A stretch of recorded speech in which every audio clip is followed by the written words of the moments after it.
Welcome to today's webinar, Solutions to Sticky Problems of Practice Facilitating PBL Online. My name is Antoinette McGee, and I'll be your host today. I work on our partnership development team, working with school districts here in Southern California.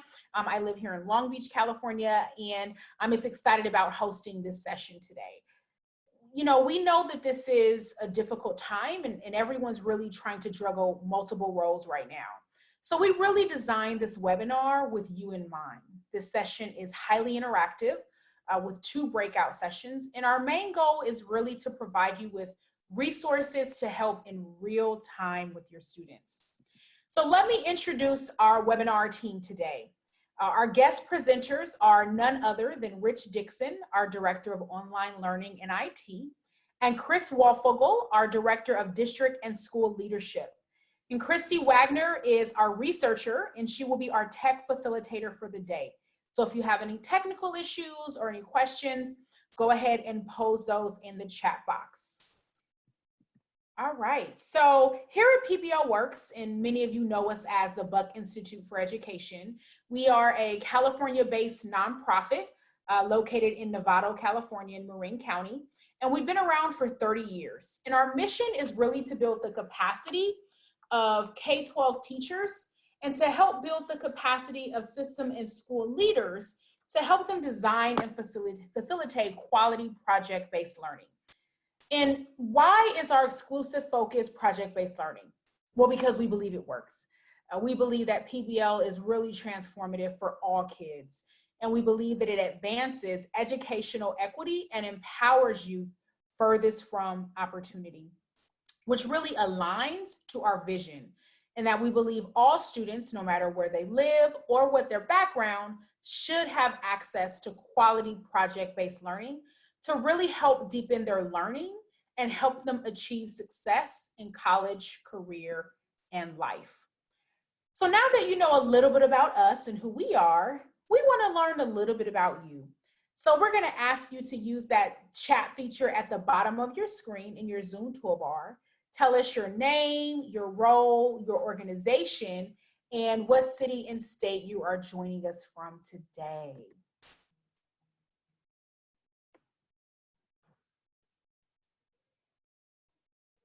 Looks like we have Jacqueline from Loudoun County, Virginia. Welcome. Abby from Oakland, California. Jamila from Oakland, California. Welcome. Looks like we have someone from Huntington Beach, California, someone from Michigan, Idaho, Washington. We have someone from the Netherlands. Welcome. Roxanne from Minnesota. Welcome. We have someone from Canada, Morgan from British Columbia. Welcome. Thank you so much for joining us. James from Atlanta, Georgia. Welcome. Looks like we have one of our PBLWorks national faculty joining us from Vail, Colorado. We're so glad you decided to join us today. Jessica from Tennessee. We're really glad to see you here. We're so glad to have you all join us today. We're just so glad that you're here, and we hope that you have a wonderful time. So if you are on Twitter, we want you and invite you to join the conversation using our hashtag PBLWebinar. You can use this hashtag during the webinar as well as after, and here are all the Twitter handles where you can find PBLWorks as well as those of us on the call today. And as I mentioned, you know, we really have designed this webinar with you in mind. And so today during the webinar, you're going to learn how to solve some sticky problems of practice, as well as some tech tools and some resources that can help you solve some of those problems. And most importantly, you will have the opportunity to connect with others. Just like in, you know, when you're in an in-person PD, we know that learning happens with and from each other. And so we want to really emulate that today in this webinar format. So like I mentioned before, to ensure that you have an opportunity to connect with others, we have made this webinar interactive with breakout sessions and interactive experiences. So today, you know, we're going to go through, we're going to show you specifically some sticky problems of practice. We're going to provide you with some real-time solutions. And then we're going to have time for a survey and do some reflections and talk about some upcoming events. Christy is going to post a link in the chat to a note catcher. You can download this and use this to take notes of your learning. I just also wanted to remind you all that we will be sending out in an email the recording of this webinar. So don't feel like you have to take notes on the note catcher, but we did want to provide you with a resource in case you want to take notes and, you know, put questions down and really just track your thoughts in real time and really capture those. So I am now going to hand the mic over to Rich and Chris to take it away. Thank you so much, Antoinette. It's great to be here. And I'm going to be joined today with Chris Walfogel. We'll be having a bit of a conversation as we lead you all through this particular presentation. And before we begin, I want to thank you for coming today as we talk more about project-based learning and its benefit for us as educators, but most importantly, the students and families we serve. So before we begin, I thought I'd set a common understanding around what project-based learning is. And project-based learning is an instructional methodology in which students work together over an extended period of time to solve a real-world problem or to investigate a complex question. And they're going to produce a product and share this with an authentic audience. Students are going to learn content, they're going to develop critical thinking skills within the context of the project, and they're also going to become, this project itself is also going to become the container and driver for learning. And a second important point to think about related to project-based learning is that PBL, which I'll use as a synonymous term there, of course, for project-based learning, helps students see the why behind learning content and skills. And I think that's really important because it helps students to be engaged. And that's one of the things that we're going to be focusing in on today. How do we help students stay engaged with online learning, specifically as it relates to PBL? It helps them build critical skills like collaboration and communication, and it makes it a whole lot more likely that students are going to integrate and remember and apply what they learn. So as we move into this slide deck a little bit further, I want to just highlight two different models that we use, what we call our gold standard PBL models. And the first one that we're going to take a look at are our gold standard project design elements. And if you happen to have joined a previous webinar of ours, you've seen this slide before. And the reason I'm pointing this out is that this is 7 different elements, these are here, that comprise what we consider to be a quality, high quality project-based experience here. And so these are the standards by which we think about our projects that I'll be sharing with you today and some of the resources as well. But in this particular webinar, we're going to focus on the second model. And that particular model is the gold standard teaching practices model. Again, 7 elements here, and it can help us think about how we're going to shift our instruction to be more student focused, to help us to facilitate high quality project-based learning experiences. And what we're going to do is we're going to match some of the more challenging aspects of these teaching practices with some of the information that you provided to us, so that we can help you as educators be able to measure and calibrate your practices as PBL practitioners to help improve those things and use this gold standard model as a baseline for that. So let's take a look at some of the data that drove today's presentations in its development. Before we started doing this webinar series, we went out and solicited information from many of the folks that are on our mailing list, which could have included some of you. And all of you provided us with some great feedback, particularly around sticky problems that you feel are challenging when going to implement PBL online specifically. And I want to make and draw out that connection. Some of the things we'll be talking about today will be general tips that could go into helping your practice as a practitioner be more effective around PBL, but we're specifically putting the lens of the online experience on top of everything that we do today.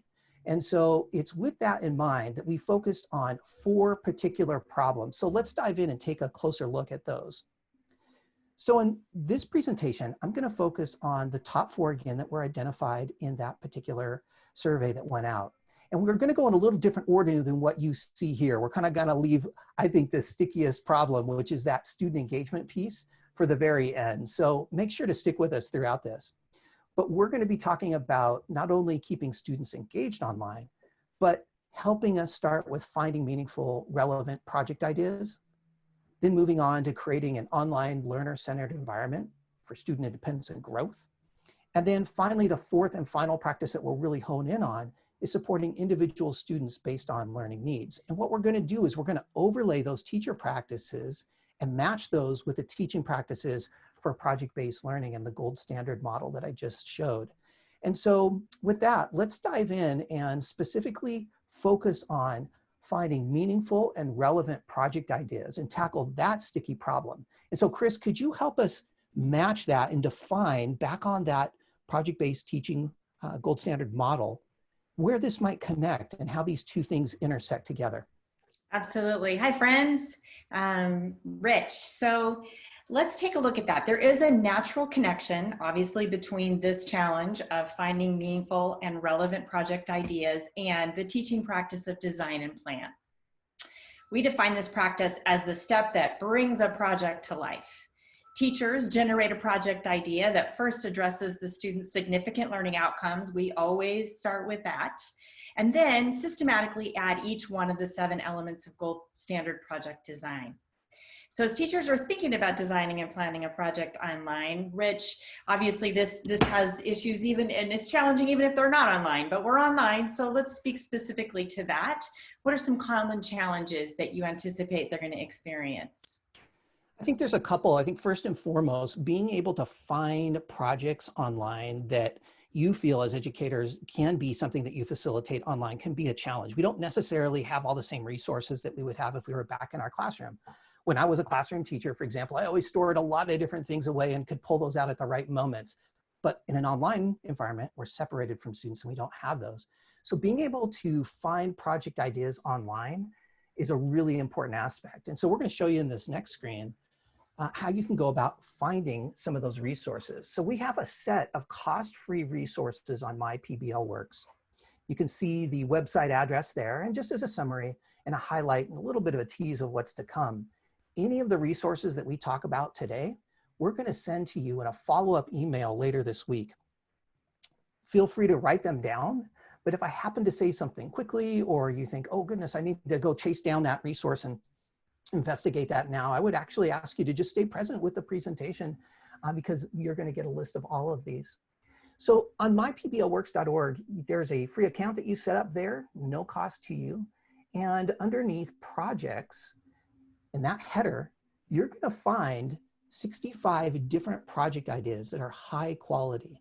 And what's really nice about these particular projects that are developed is that they're going to have all the very high level key aspects of things that you want to make sure that you have in place to make project-based learning effective online. We're going to dive into some of those details a little bit later, but just know that this lives here. So again, these project cards are free and of no cost. So just as a little bit of a tip as well, I'm going to show you some tools. I'm going to give you some tips. And so Chris. Yep, let's go there, Rich. Let's do this. What about the tips? What tips would you say would be helpful for us to have to put these in action? Inside of those projects that I mentioned, I think one of the key parts of being able to plan, and we're going to circle back to this in our fourth and final topic here as well, is having an effective driving question. And I'm going to admit that particular term may sound like jargon, especially if you're new to project-based learning. But a driving question is a question that truly does that. It drives the question. It is the focal point of the question. It's a question that is engaging. And so part of that hopefully reflects student buy-in and voice within the development of that. It's not just something necessarily that comes from the teacher down, but you can actually start with, say, a model driving question, solicit student feedback on how we could update or change that to make it more engaging and connect with some of their interests. I think another thing is that a driving question is open-ended. If you can Google the answer for your driving question, I would say that would disqualify it as a quality driving question. We want something that's open-ended. And then of course, we want to make sure that the driving question is aligned with the learning outcomes and your learning goals. That can include things like standards and whatnot. And when each one of those projects that I mentioned in the previous screen has a driving question inside of it that is of high quality, you might want to make minor modifications based off of your context and student voice and choice. But we'd recommend going into those projects to take a look at some examples and dive deeper. Thanks, Rich. What's next? All right, well, the second thing we are going to talk about is creating an online learner-centered environment for student growth, independence and growth. And there's a lot of different things that we could cover within this short presentation, but we're really, like in the last slide, going to really limit it to the ones that we feel are the most important to make sure to highlight. So Chris, let's define on the teaching practices gold standard model where this connects. Yeah, so obviously we've heard this sticky problem a lot from people inside and outside of online. But specifically, how do you create this online environment of student independence and growth? So for this issue, we're going to focus in on the project-based teaching practice of building the culture. This practice includes considering the conditions that support what learning looks like, sounds like, and feels like in a project-based classroom. Our editor-in-chief, John Larmer, likes to describe it as the healthy buzz that's in the air. Students have productive working relationships with one another that result in collaborative decision-making and high-quality evidence of learning. So what does this look like in an online environment? What does a healthy buzz even sound like in an online environment? So can you walk us through some of the challenges there, Rich? You bet, Chris. I think one of the important things that I want to just highlight is that for all of us that are educators, we're so used to picking up on different clues and cues from our students, and also students picking up on clues and cues from their neighbors about what behavior is acceptable, how to respond to certain things. And without those in place, meaning we aren't in the same environment, we're now limited a little bit more two-dimensionally to some extent, if you will, it's a little bit more challenging to be able to create and hold that culture. So let's take a look at some of the tips specifically that I think will help us in an online environment. First is making sure that we have frequent pulse checks. We do this in the classroom already, but just as part of moving to an online environment, and PBL is just one manifestation of that, being able to frequently check in with students, whether it's asking them to give a fist of 5 on how they're maybe even doing at the moment in terms of are they able to move forward, do they have enough energy for it, to just doing quick comprehension checks, having them respond to a prompt or something, a question that you have in chat, is really important because we don't have those same clues and cues to be able to draw from to ensure that students are staying really on track and that we're focused on their needs and being responsive. And I think one really important vehicle in addition to those generic ideas that I gave is something a little bit more concrete. And we're going to go into this in a little detail in just a second. But it's using online protocols. And we'll define what protocols are and we'll talk about some resources related to those. But that gives us some structure, and I'll leave more detail for just a moment related to those. And then I think another important thing, and we have a tool that we'll share on this as well, is tracing student interaction. It's, I know for many of us, difficult. We're using Zoom or other online tools to facilitate project-based learning. And it's easy for students to get lost. And it's hard sometimes to make sure that we're focusing on making students, well, basically being able to set and respond to their needs so that they're growing and that they're independent and not just necessarily checking out and kind of fading, which is a little easier to do online. And so being able to trace and really keep record of who's been engaging with what helps to ensure that voice is equitably distributed throughout the room for those that may, again, tend to kind of hide even more so than when you're face-to-face and you need to pull them out. So let's dive in and talk about protocols, and we'll talk about the tool to trace student interactions with. So at one level, what I'm giving you right now, much like the first one, isn't necessarily a high-end, super expensive tool. Our goal is to make these recommendations as accessible as possible to you. And one of the things that I think is accessible is using online protocols. And what these are is that they are particular structures that have prearranged constraints.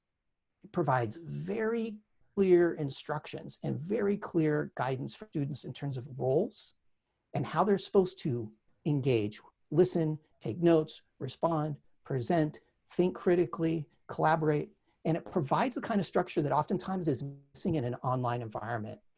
And what this does is it improves communication, not only between you and students, but student to student, so that students are able to grow quicker because they're more engaged, they're focused with one another. And it improves individual thinking and collective thinking because we're making learning visible. And protocols do that. It gets what's in the head out. And it can be done verbally, written, a lot of different ways. And we build knowledge through protocols as well, again, individually and collectively. And I think very importantly, time to reflect. And I think more than ever in the online space, Chris, having time to reflect on what's working, what's not. What are distractions in the environment for students?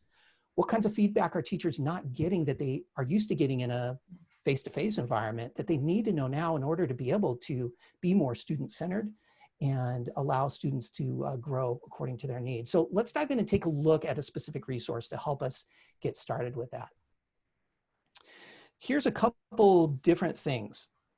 Number one, there's a book that I recommend. It's on the screen now. It's called Going Online with Protocols. It's not a new book. It's relatively cheap. You can find it online, I think for under $15 US. And what it does is it outlines common protocols with step-by-step instructions on how to implement them, those structures I mentioned. Additionally, there's one protocol that we've written up that we actually crafted. It was inspired by a protocol inside this book, but it's different. And it's called the pruning protocol. And I'm going to walk us through a bit of that.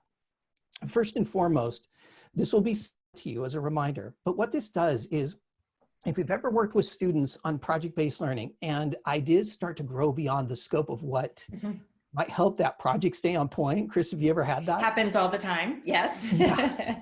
Yeah. The pruning protocol is intended to bring students back together, share where their project is, especially during critique and revision stage, and be able to provide collectively feedback, collectively learn what kinds of feedback needs to should be considered when cutting back, because there's going to be the temptation for all of us, including especially students, to be able to run ahead and say, oh, there's this really great, intriguing aspect of this particular project, and I want to go deep with it, but it may preclude them from being on point and staying toward being able to successfully finish a project. So the pruning protocol is particularly developed to help students to pare down and get back on focus, and it helps teach them how to think about projects and how to manage those as well. So let's I love this idea. Rich, I was just going to add for one point of value that a lot of our webinar participants across the last few weeks have been saying, can you give us some low-tech options? And so I love that you're offering this idea of protocols. And I think though it's challenging to figure out how you're going to collect the thinking of the group, I think this is one of those ways that is a low-tech possible solution for that. So thanks. You bet. And just a little kind of background, my perspective is that the tech tools serve the group learning rather than the other way around. And so I know some of you that are here today are probably really excited about hearing about brand new tech tools that can help you with PBL that you haven't heard about before, the early adopters in our midst. I'll have some of those hopefully that you haven't had before, but the majority of what I'm going to share with you today are hopefully low barrier to entry, things that you can quickly get access to, or maybe that you already have access to, but now we can think differently about applying them. So let's take a look at a tool that might be new to folks. This one is called Equity Maps. And before I mentioned one of the 3 tips was to trace or to connect the dots literally between who's speaking, who's engaging and whatnot, so that we don't have students that are really gifted at becoming chameleons. They blend into the background. They may not engage much, to be able to draw them out with where they are, to help them to grow. It can also help students learn how to be more independent as well, because they can learn that they actually have the ability to, for example, ask a question and feel safe when we're setting the conditions intentionally for those that maybe are a little bit more reluctant in learnings. And so we can quickly kind of map around this particular room in this screenshot here.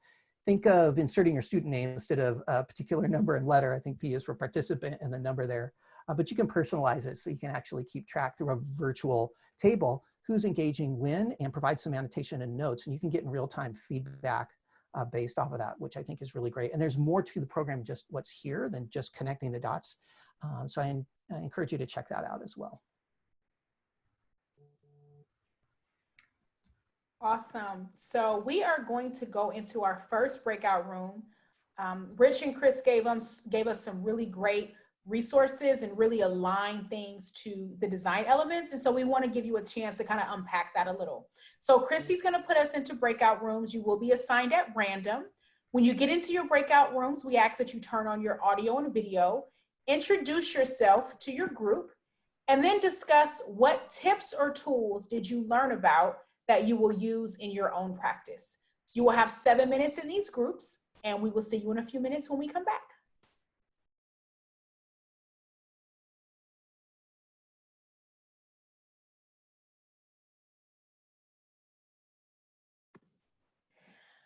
All right, everyone, welcome back. We hope that you had some time in your groups and you had a chance to connect with others. We know that during this time, a lot of people are feeling isolated, and just an opportunity to connect with other educators can be really kind of exciting right now. So we really want to hear from you.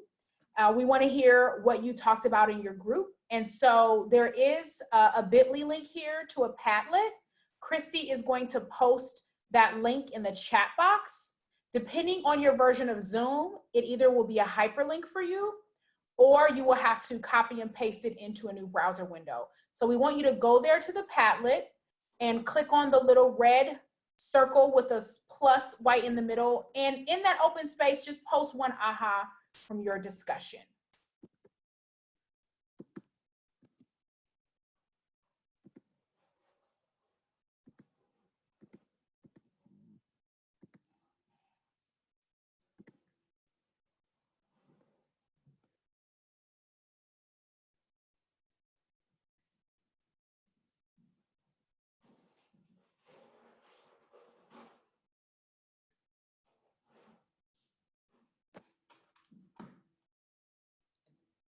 Chris, I think you are on mute.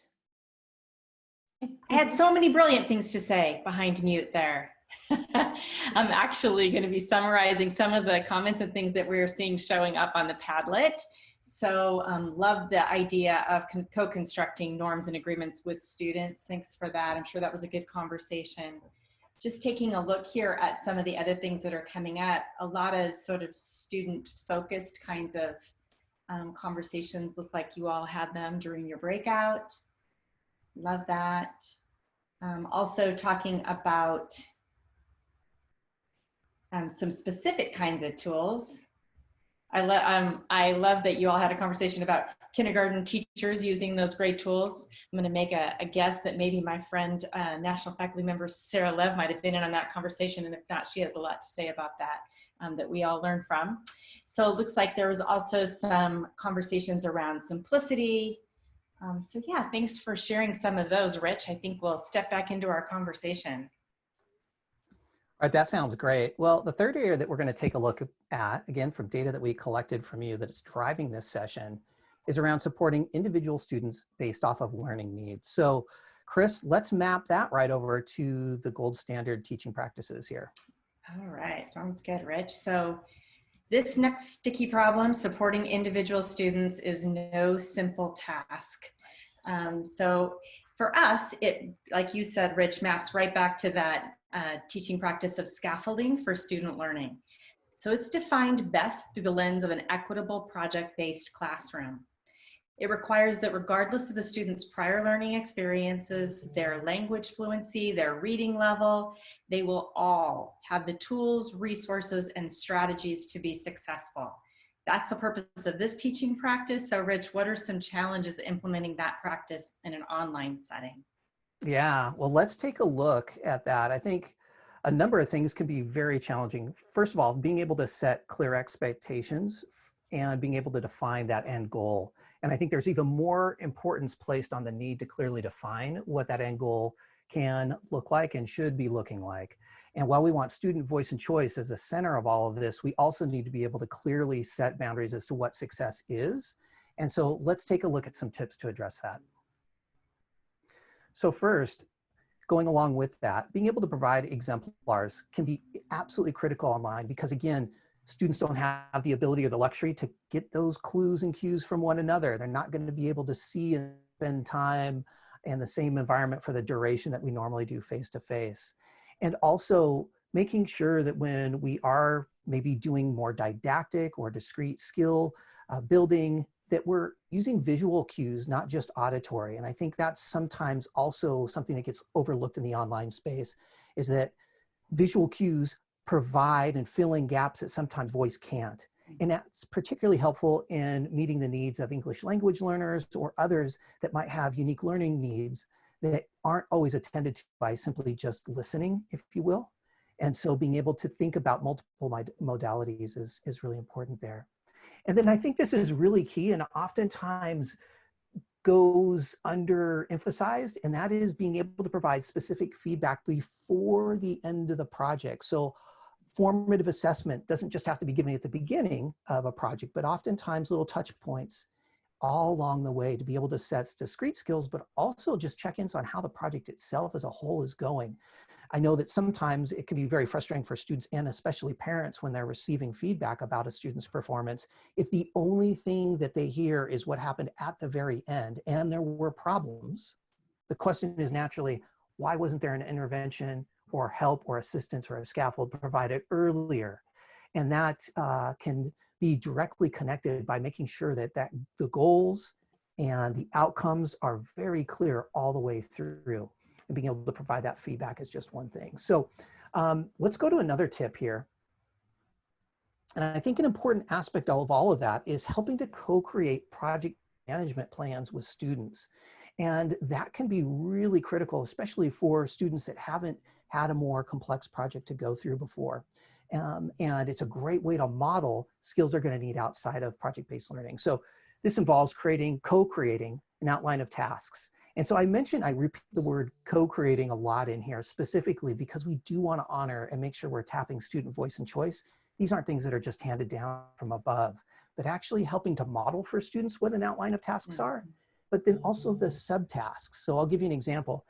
If we were to assign someone, a student, and say, hey, we'd like you to outline your ideas that you'd like to put into practice for on a particular topic. Maybe you're going to write something up, create an outline for that. Students may need to understand what the subtasks are. So what is it like to create that outline? How do I summarize the content? Do I write it all out? So really thinking even more specifically, because students aren't going to have those visual cues to see how some of the other students run ahead with those things. And then make sure to prioritize next steps. Make sure to make that roadmap clear.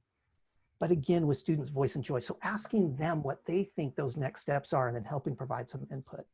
So let's take a look at a couple of different resources. Or Chris, anything else you want to tap into? I was just going to say, give us the stuff. All right, so this is good teaching. What can we use to help us? You bet. This is a tool that we have talked about in some of our other presentations. And the reason I'm doing that is because I love Flipgrid because it's a multi-use tool. And so for my friend Ann Cosmo, who works there at Flipgrid, is a huge proponent of using this for so many different aspects of teaching. And I certainly agree with her. So part of this might be modeling for students and sending them a private video if it's some very, very discrete support that we need to be able to do. If we're wanting to hear student reflection and whatnot and hear how they're understanding the goals and expectations for a particular aspect of the project, have them verbally tell you and send it to you in Flipgrid. So that's a free resource there as well. And let's take a look at another one. Google Keep. Now, there's a lot of different technology. There's more obscure, there's more complicated. There's honestly things that probably go a million times deeper than this one. But Google Keep is something that many of us have access to. So this is a great concrete way for you to be able to share with students and students to share with you and their group notes about aspects of where they are in their project, next steps, and other really important structures that you can put in place, including the outline and subtasks related to that. So those are two tools that I recommend. All right, so let's get to the big one here. I think that by far this one definitely jumped out. How do we keep students engaged online? My goodness. And I think what's really important about that is that with students and keeping them engaged online, there's a number of different factors that are outside of our control. There can be a fear of loss of control. We tend to think, okay, we kind of more or less have our hands around our classrooms, our learning environments, but every student's going to be in a different situation. They may not all have, of course, a quiet room. They may not have all the technology. And I think that there's some tips here that we're going to talk about, but I think the biggest problem is not having a standardized environment and then also feeling like there's nothing I as a teacher can do to necessarily solve for some of those challenges. So a couple tips, let's get right into it. First, in terms of being able to do this, let's connect to the particular teaching practice here, Chris. So go ahead. Yeah, let me make a few connections here for us. When we say keeping students engaged online, yes, that is a huge sticky problem. And I also just want us to sort of stretch beyond that a little bit to think about that we're trying to keep students engaged in their learning, whether where they're exhibiting is online or whether we're giving them tasks that they're doing online and then they're doing it to them, on their own and independently. We are really talking about how do we get students deeply engaged in their learning. through the tools that we have online. So we know if we, as teachers, refine that practice of engaging and coaching students during the project, students will not only be present, but they will take ownership. And that's what we're looking for in this practice. So let's define what that means. So in this practice, teachers are challenged to use what they know about the strengths and challenges of each student, to listen and respond to those needs, both as individuals and working teams, utilizing a just-in-time or a planned approach. Either way, they're providing the amount of support necessary for new learning to occur. So Rich, let's talk about some challenges teachers are experiencing as they begin to make this practice a reality in an online setting with some tips. Yeah, you bet. I think one thing, again, going back to what I mentioned earlier, was the technology that's in the hands of students can vary greatly. And so I think one particular tip, before we even dive into more specificity, is just ensuring that we think about the devices that students are going to be having. And for many of our students, that may include a mobile phone with a much smaller screen. As educators, we can quickly start developing on our laptops or our Chromebooks or something that we have. Maybe we're fortunate enough to even have a second larger monitor connected, so we have all this screen space. But that isn't necessarily the case for kids. So designing something where they can stay engaged and they're not being frustrated and then jumping off to other things because they can't follow what's going on requires being able to think about designing the learning experience for a very small space. Another important tip is being able to vary the input type. And I think this is important for any grade, but I'm thinking in particular of the youngers. And those are the students that might be in grades kinder all the way through, say, second or third. I don't know, maybe because I was a third grade teacher for many years, I don't think of them as maybe the youngers, but I oftentimes encourage folks to think about getting students away from the monitor. That might mean if they're on a mobile device that they walk around in their backyard if they have a backyard and it's safe for them to do so during the current health concern and crisis. But even if they don't, maybe there's another place they can go inside the house so that they're not just stuck in one spot all the time. Literally getting up and standing and moving around during the course of working on a project or anything else can really help clear the mind. And if students are fortunate enough to be able to go for a walk, older students, and that's safe for them to do in the neighborhood, that might be a great way as well for them to just kind of get the blood flowing and just kind of get them outside of being the glazed over eye look after being in front of a computer for a long time. And then another tip is to have a collaboration board. Have a place where students, as they are working, aren't just simply listening, simply writing on their own, but that they're making their learning visible. And then we're inviting others through protocols to provide structured feedback on that as well. And that's another way to vary the input that they're getting, the feedback. So not just your voice, but student voices, and then getting it in a place that's visible. And then I don't want to discount the importance of individual work time. And by that, I don't just mean things that we have them do offline when we're not there, but actually individual work time online. So there may be structured activities during the course of a project that allow you and your students to actually accomplish work, but that you're still literally on the line so that when questions come up or you want to jump into a breakout room, for example, another way to vary the input, you can do that and students have quick access to you. So let's talk a little bit more about a tool.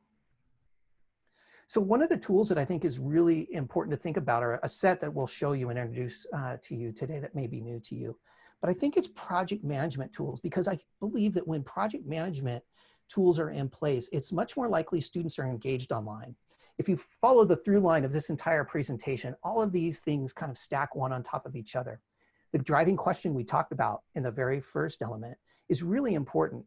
And it pays dividends here, because if the driving question is authentic, students have buy-in, and it's solving a problem that they feel is meaningful, boy, I'll tell you what, they are going to be engaged. And a project management tool is the mechanism by which to help manage groups, what groups are working on, pushing out specific resources for them, having them report back and share to you in a discrete way that is safe for that group or that individual. It improves communication between groups. We've talked about things like Google Keep.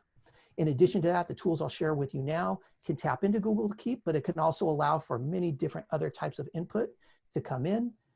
Things like Flipgrid, those things can also be placed inside of there as well. And then of course, making sure within a project management tool that all the resources are in one place. It can be so easy for students to get lost if you're referring to 4 or 5 different tabs. Okay, now I want you to jump over to Google Classroom and work on this. And then I want you to open up this window and then that window and that window. And it can be overwhelming, and students naturally, as they're ability to concentrate wanes, they may lose that. And so being able to have it all anchored in one spot within a tool is really important. So let's look at the 3 tools that specifically are built to project management around project-based learning specifically. And I know all 3 of the founders of these organizations, and they're all great people that are doing things for the right reason. Much like my friend Ann Cosmo, who I mentioned earlier around Flipgrid. She's an educator. She's one of us. She is passionate. She left the classroom because she was so excited about the transformation that Flipgrid had on her classroom. She's doing that, and much the same happened here. Project Pals is a project management tool. This was created by someone who actually went to one of our PBL 101 workshops probably about 5 years ago. And she and her younger son, and by younger, I don't mean like teenage, he's been successful in other ventures, were able to put this wonderful tool together. And so there's project ideas, and you can manage the different aspects that I mentioned before. And I believe they're giving a free trial right now as well. So I believe it's free through, or at least portions of it through the end of the year, this school year through June 2020. Let's look at the next one. The next one is Headrush Learning. And again, founded by 2 individuals that are deeply immersed in the project-based learning world and come from that tradition and actually spend a lot of time in their previous company developing really cool project ideas. And they realized it wasn't enough to just have cool project ideas. You needed a place to be able to communicate and manage those projects with students. And so Headrush Learn is a different take on this as well. So Headrush Learning, check that out. And then the next one, Chris. Yep. Is the Student Corner. And it's, again, studentcorner.io. Again, we'll share all these resources with you later if you didn't pick that up. This is a new one. I just spoke with these friends just a couple weeks ago, and this actually came out of a student in Hawaii who had gone through project-based learning himself and wanted a bigger repository, a bigger ecosystem online to be able to manage those projects. And when he graduated from high school and into college, he kept coming back to that passion of his. And so he built this solution with a team.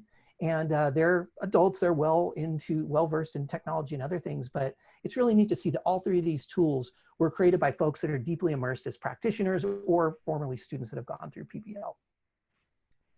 Thanks, Rich. Antoinette, you want to get us ready? Yes. So we are going to go into our last breakout room. We just got some really good information, some really great tech tools, which is really awesome. I know a lot of us can use those, but Rich and Chris really showed us how to use those, but also don't forget about the student connection piece, and don't forget about so many pieces of the design elements that go into highly effective and quality project-based learning. So we ask that when you go into your breakout rooms that you do turn your audio and video on, introduce yourself. You will be assigned at random, so you'll have a new group, and then discuss with your group what tips or tools did you learn about that you will use in your practice. And so I am going to give everyone, you should have about 7 minutes in your groups, and we will look forward to seeing you back in a few minutes. Everyone, so welcome back.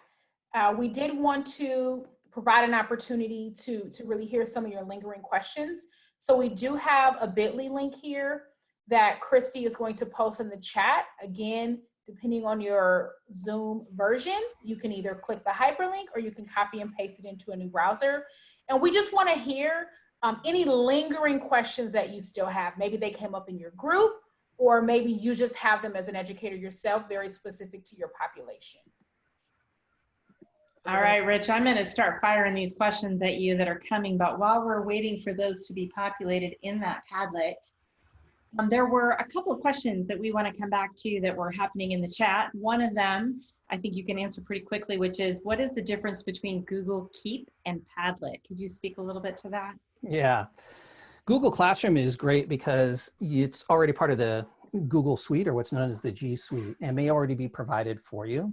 What's also nice is that it's compliant with laws around safety for students. Padlet, I would have to double check to make sure that that's going to be as easily accessible for your students and follow all the laws related to that. These certainly are privacy settings that we can put in place, but it is a separate tool. So I think it's just a different interface. It does very similar things. I happen to be a huge fan of Padlet, especially for PD like this and collaboration that we're doing. What I do like about it is that there's a number of different ways to have collaboration happen in real time like this, where we see a board and there's different cards that are being quickly put back and forth like that. It's a little bit hard to do with Google Keep, but you can quickly collaborate on a single note within Google Keep. So anyway, those are some quick reflections. All right, Rich, we have some energy around people wanting you to speak a little bit more about collaborative boards. And Yeah. specifically, if you have any ideas about how they might meet the needs of younger students. Yeah, you bet. I think for younger students, it's absolutely really critical because in a collaboration board, you can provide an exemplar project. Now, there's a little bit of danger in there because sometimes students want to create and mimic exactly what's been provided. So I'm going to acknowledge that. But you can provide some exemplars that are visual. And what is great about a collaboration board is that you can use something like Flipgrid and have students record younger students and break that complex, maybe what might normally be a little bit more complex, into smaller chunks. Another really good tip for online learning. More smaller chunks than we might do face-to-face. And by that, taking Flipgrid and having students record or show through video what they've drawn or are doing, especially for those younger students who maybe writing isn't going to be something that they're ready to do yet. They may be pre-writing in terms of their capability. So leveraging something like Flipgrid, being able to collect all that information and just using Flipgrid as a collaboration board would be my first tip, because it doesn't require writing and it doesn't require reading on the behalf of students. It's simply recording. Students can record on a mobile device and quickly go ahead and share that with you in a safe, protected place online. Love that, Rich. So this question makes me happy. It says, does your PBLWorks site have more information and examples of protocols? Yes. And I should say it makes me happy because I love that we're paying attention to that, to how do we make sure the protocols happen as part of the process here. So what do you have for that, Rich? Yeah, there's a number of different protocols. There are checklists to help you with the planning process that are free, no cost to you, on mypblworks.org. And again, that was listed earlier. We're going to send that resource out to you again in a follow-up email with all the resources that we mentioned there today. And just as a heads up, there's even more resources that are on their way. In August, we're going to end up having a much more extensive project library that will have a small one-time fee, and then an interactive planner where you can take and you can customize and provide contextual updates and improvements on those very deep, much more expansive projects that you can use in your classroom. And you can download those and continue to adapt them. So just a quick plug for that. That's not going to be released until August, but just an early plug for that. But the other resources like the protocols, resources like rubrics and other things are available for free. So, yeah. So not a question, but a sentiment I know many of us feel, and certainly we feel at PBLWorks. Appreciate the comment about our at-risk families. And there's a comment in here, Rich, about, I still worry about children and families that don't have the skills or tools needed to support students in spite of an engaging project with clear communication and a caring and organized teacher. And Yeah. I just think we want to give some room and space for that, yes, in these unprecedented times, like we're all just, completely. One superintendent that I'm working with that's down in the greater Los Angeles area, and I'm recently talking about this very challenge for most of the students who, the families generally in his particular situation just have maybe 2 mobile devices if they happen to have a 2-parent home between, say, a family, and that family might all be living in one room. And so during this time when people are quarantined, you have an entire family living in one room, and you have another family in another room, and another, and so finding quiet time, let alone a device, can be challenging. I do know that there's a number of different groups, including T-Mobile. Sprint used to have something called the 1 million program, and I know it's still going. It takes some setting up and doing, but you might want to check with your schools or districts to see if they have already been exploring what it's like to provide free bandwidth or free hotspots, like what is now the T-Mobile program, the 1 million program there.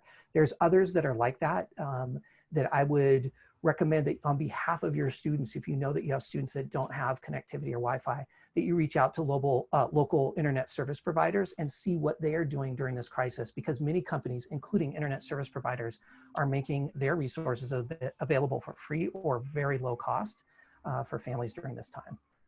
And I also want to leave space that if you have families that may not even be able to accommodate that there are opportunities as well for you to simply collect and make a tactile experience available for those folks too. And I know that's going to be a reality for a few families there. But I do want to just make a plug. A lot is being given away right now in terms of hotspots and access to Wi-Fi. I just want to go out on what I think is probably not a limb at all and say that the person who wrote that particular comment I'm going to assume is the caring and organized teacher. And we are so grateful for all of you. It's one of the reasons why we felt so impassioned to do these webinar to give these webinar opportunities to say, you teachers who are carrying so many burdens, some of which are, I can't even get to my kids right now. And we also want to say that as we are able to get to kids, we are loving this space and time where we're really rethinking what is evidence of learning and how do we know that kids are having meaningful opportunities to engage in content that is exciting and engaging them and pushing them to ask questions and more questions. And so thank you for being those, I guess, the ones who are really carrying that burden of the kids that we know we can't hardly reach. Where are you? So Yes. we're grateful to all of you teachers. And with that, we're going to pass back to Antoinette for some finishing comments. Awesome. So we have a survey and we would love your feedback. We are going to use your feedback to improve our future webinars. So Christy has posted a link in the chat box where you can go and take that survey. We do want to give you an opportunity to complete that survey now. It should only take you a couple of minutes. You don't want to skip the survey. There is an opportunity for teachers to sign up for a pilot of an online module in May if you are interested. So that will be available as well as a question on the survey. So I do want to give you all a couple minutes to complete that survey and stay with us. We do have more to share.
All right, so we do hope that you have had an opportunity to complete the survey.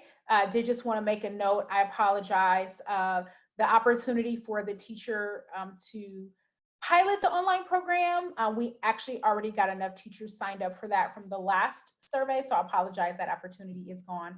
But we do hope that you were able to complete the survey. We will be sending the link to the survey in a follow-up email just in case. I mean, we really, really do want your feedback as we try to make sure we improve our webinars each time so that we can meet your needs that you have on the ground in real time with your students. So I will hand it off to Rich. Thanks so much, Antoinette. And I want to thank each of you for being a part of today. One of the challenges in doing a webinar like this is taking so many different ideas that we could have been able to dive in on if we had more time and all these other opportunities to go deeper with the learning. So we picked again the topics that were going to be top of your mind. And I want to close with a takeaway. And I think it reflects and summarizes the input, the data that drove the development of this particular webinar and really focused it. This is a free resource called learningkeepsgoing.org. It is created by ISTE and a number of different other organizations. ISTE is the International Society for Technology and Education. And one of the resources, if you go to this free website, and again, we'll provide these directions as well as the link for this. Once you go to that website and you click on Teachers and Leaders, one of the great resources that they have is called Teaching the 4 C's. And within it, I love this phrase that they lead with. It says, remote learning doesn't have to be about consumption of content. And if there's anything that I think would summarize from a different angle what we've been driving at today, it's just this, that project-based learning is engaging. It leverages student voice and choice, meets a diverse set of learning needs, and has some really empowering and incredibly inspiring learning outcomes and experiences. And this website right here has even more tips to help facilitate this. And so this particular website, again, is embedded in learningkeepsgoing.org. And if you visit their website, and again, we'll summarize this and send this in the follow-up email, there's a resource called Teaching the 4 C's. And it is just absolutely wonderful. It was created by Recharge Learning, and it's a very simple blog. It's on old school Blogspot, but Recharge Learning definitely developed a really great collection of resources that will help you further dive into making instruction online helpful. So with that, I want to say thank you. Thank you for inspiring us. Thank you for your ideas that you shared in the Padlet. We continue to always take those in and consider those as we continue to think about how we are moving the ball down the field to better serve all of you. So thank you. Rich, can I do a really selfish, fast shout out to my friends? So as you all know, I'm a director for school district leadership. I get to work with partners across the country, and I got to say hello to my Loudoun, Burke, Burnett, and Maui friends who I've had the opportunity to get to work with. So nice to see you all on screen. Awesome. So I will have one webinar left next week. How can high quality PBL create equity in the classroom? So we do hope that you would share this information with a friend, bring a friend next time. Let's really share the love. And then I also wanted to highlight our microsite that just launched this month. And this was really in response to teachers really needing resources in real time. This is a great website where you can get resources, tools. You can download all of our previous webinars. You can get all of the links to all of the resources and tools that we have shared throughout the webinars, access to our blogs, just a really great place to go. So I really want to make sure that you all have that information. And then last but not least, I wanted to send out a plug for our PBL World 2020.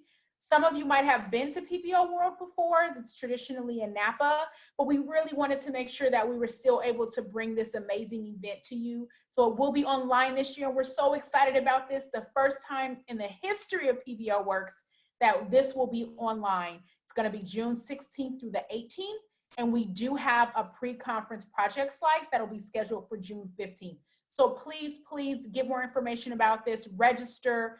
Going to be some amazing keynote speakers, some surprise activities, and we're really creating an exceptional online experience that you will not want to miss. Also, just wanted to point out, here's where you can find us on social media. If you are not connected with us yet, go ahead and take a picture of this page. We want to make sure that during this time, especially, that you are connected, that you know what's going on, you know what's out there, and you have access to really great resources that we are providing.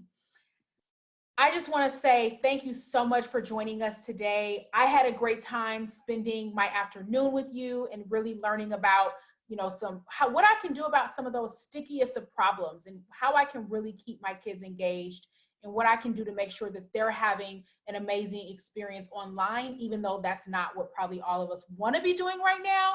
But since we are here, how can we make the best of it? And so with that, I really want to send out a special thank you to our guest presenters, Rich and Chris, really helping us get through that murky middle and figuring out how to do this thing and do it well. And I can't forget about Christy, our tech facilitator in the background, making sure that we got in and out of our breakout rooms okay, managing the chat box, as well as Sally, our Chief Research and Development Officer. I just want to say thank you, thank you, thank you for joining us today. A reminder, we are going to send you an email with this recorded webinar, as well as links to all the resources. We will send that out at the end of the week. If you do not receive it, please check your spam folder. And if it is not there, feel free to go to our microsite where you can download the webinar there as well. So be safe, stay healthy, and we look forward to seeing you all next week. Bye.